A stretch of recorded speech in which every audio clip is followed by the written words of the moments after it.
আপনারা? Chamber of commerce sir. Yes yes yes. এই কি কয়? বাজার কমিটির লোক স্যার। কি চাই বলেন?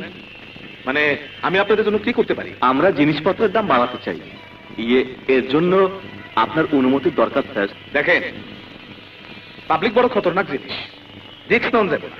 রিস্ক নেবার জন্য ওষুধ নিচ্ছি স্যার। কত? 10 লাখ। দাম কিরকম বাড়াইতে চান? বর্তমান দামের সাথে মাত্র 58 করে বাড়াতে চাই স্যার। 1 টাকা করে বাড়ায় দেন। Thank you sir. Thank you sir. Sir, ওরা 58 বাড়াতে বললো, আপনি 1 টাকা বাড়ালেন কেন? জিনিসের দাম বাড়লে পাবলিক আন্দোলন করব, আমি তখন 8 আনা কমায় দিলে পাবলিকও খুশি, বাজার কমিটিও খুশি। এটা পলিটিক্স।